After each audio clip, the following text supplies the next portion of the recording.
Welcome to Star Control Let's Play number 8, also known as the Urquan Masters. Last time we were talking with the Starbase Commander, getting a little bit of background. So, I would like to know a little more about these battle thralls. Whoa, there are quite a number of battle thrall species too. Well, tell me about the Spathi. Imagine facing a cowardly mobile clam armed with a howitzer. You've got a good idea of what it's like dealing with the Spathi. Although they tend to avoid battles as much as their masters will allow, once in battle, a Spathi eluder is one tough cookie. I once heard a rumor, though I don't like to believe in it myself, that a rogue band of courageous Spathi broke away from the main Starfleet, painted their ships black with bright red stripes, and formed the Black Spathi Squadron, dedicated to performing brave and hostile deeds. Like I said, I'd have to see it to believe it. Huh. See, there's things about this game that I don't even know. Like, some of these things are basic to me, and I know them quite well, because I've played this game so many times over the years. But then I've never actually interacted with that specific subquest right there. I've never found those guys. Maybe they're out there. I might have to see if I can find them this game. Well, how about the Mycon, though? Although, you know what? I want to know a little bit more about the Ilrath first, because I've encountered them already. There was the spider guys we fought earlier. I still have nightmares about those spiders taking me prisoner, using me as one of their 6 sacrifices to Dogar and Kazon, their twin gods of destruction and torment. Those guys were almost as scary as the Androsynth to those of us in Deep Space Patrol. Their Avenger ships could appear out of nowhere and melt a cruiser down to slag in seconds. Luckily for us, the bulk of the Ilrath fleet was thrown against the Chenjesu and the Myrnaherm. Huh. Well, what makes the Androsynth so scary? When I was flying combat missions along the Corward front, there was nothing we feared more than the Androsynth hit-and-run squadron. Their blazer ships were more than a match for our cruisers, so we stayed clear of Eta Vulpeculae, their home star.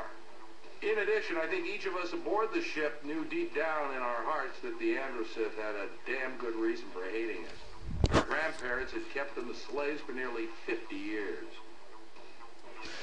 I guess that makes sense. Well, what? Mycon, who are those guys? They're hard to get a handle on. In fact, I'm not sure any human has ever had a real conversation with a Mycon. What we know of them, we've learned from their corpses, which, I may add, have a nasty habit of coming back to life when thawed out from a decompression quick freeze. Mycon ships seem to expend a significant amount of energy on life support. This is probably because the Mycon only thrive in temperatures close to the melting point of lead. As far as we know, the Mycon are the only race to actively seek out the Urquan in order to become combat slaves. That's a little creepy. How about the Umga? It's unfortunate that the Umga fell to the Urquan so early in the war, because I suspect we would have gotten along well with those big blob creatures. At the very least, it would have been entertaining. We know them a bit better than most races because they were eager to talk with our ships before, after, and during battle. The Arielu intimated that they had a relationship with the Umga before the Urquan arrived, but I don't know any details. So I need to follow up with the Arielu guys, and it sounds like the Umga might be convertible to the cause, and they're not in a slave shield, so what about these Vux guys? The Starship Far Voyager, under the command of Captain Jeffrey L. Rand, encountered the Vux near Beta Mira. Although the details are hazy, it's generally accepted that Rand offended the Vux Starship commander with an inadvertent insult. I want to know more about that, but I guess I can't ask right now, so that's enough about the hierarchy. What are you interested in? Are there any other races that weren't involved in the war? None that we had made formal contact with. The Chenjesu implied that they had met 2 other star-faring species, one near the Gickless constellation and the other directly coreward from Procyon. The Arielu Lalile once mentioned having some fun with an alien race in Draconis, but like so much else with the Arielu, they never revealed the whole story. I'm sure there are hundreds more alien races in our galaxy, but beyond what I've told you, your guess is as good as mine.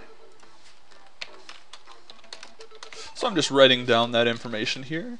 There are some aliens in the Gickless, the Procyon, and the Draconis galaxies. So I've just recorded that information, so that I can go check it out later. So I guess I've got all the information I need there. I guess you could tell me a little bit about the war. Well, how did it start? Earth got involved late in the game in 2112 when the Chenjesu arrived in our solar system for the first time. So let's back up a few years to 2098 when the Chenjesu super-sensitive receivers detected a strange signal from the Ophiuchi constellation. Though even the Chenjesu didn't know it, it was the first sign of the Urquan's arrival. The Urquan, having detected the presence of many sentient species, were beaming out an exulting, hunting cry. First direct evidence of the Urquan's intent was the sudden conquest of the Umga, a solitary though not unfriendly species in the Orionis constellation. Chenjesu, distraught by the invasion, were further angered when the Urquan turned their fleets on the hostile but weak Ilrath race. A hastily assembled defense force of Myrna Herman Chenjesu vessels turned the Urquan fleet aside, but the invader moved into Spathi space, rapidly subjugating that race. With each new conquest, the Urquan fleet grew larger as it added slave vessels to its ranks. Earth joined the Chenjesu to form the Alliance of Free Stars at about the same time as the Androsynth stars fell to the Urquan Armada. Before the ink was dry on our agreement with the Chenjesu in 2116, a new race appeared in orbit around the moon and asked for admittance to the Alliance. It was the Arilu Lalile. Timing seemed unusual, and the Arilu were definitely weird, looking like saucer men from Mars, but we were too busy cranking up our mothballed heavy industry that we really didn't pay it much attention at the time. Huh. There's a little bit of crazy history there. I'm going to have to look through this details, and yeah, I wrote everything down, I think, that was significant. I learned that the Umga actually come from the Orionis constellation. So that was a little detail there that you could miss. You kind of got to pay attention in this game. I know the first time I played it, I missed a lot of details too, and I had to bum around and kind of find a lot of things by hand. There's more than one ways to learn these things, though. So what happened during the war? At the start of the war, here on Earth, we were working like crazy, churning out hundreds of heavy cruisers and smaller support vehicles. The Urquan were busy too. Unbeknownst to us, they had moved down towards the Luton Star Group and were attacking the Vux, who only the Yehat knew existed. Our botched first contact with the Vux took place in 2119, and it was the biggest single mistake we made during the war. After defeating the Vux, the Urquan fleets ran smack into the combined might of the Yehat and Shofixti, supported by the first wave of our cruisers. Again, the Urquan turned away from the hard spot to attack the weak, though we just thought they were running away. In fact, the Urquan had found another independent alien race, the Mycon, in the Brahi constellation. The Mycon's voluntary submission to the Urquan brought the return of the Urquan fleets, now swollen with 100 devastating Mycon pod ships. The last entrants to the conflict were the Cyrene, a race of space gypsies who had escaped the hierarchy by moving their vast fleet of slow-moving habitats into human space.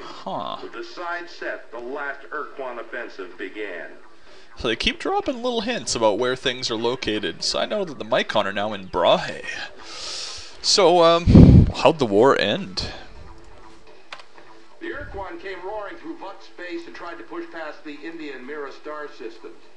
Their onslaught was barely repulsed, and our counterattack made hardly a dent on the hierarchy forces, but we held the line. The Corward front remained intact. Over the following 10 years, there were many great battles between the combined Alliance Starfleet and the Urquan and their hierarchy of battle thralls. Then in 2134, a dramatic shift in the balance of power took place. This must have been about the time the Science Research Mission was sent to the planet of Thela.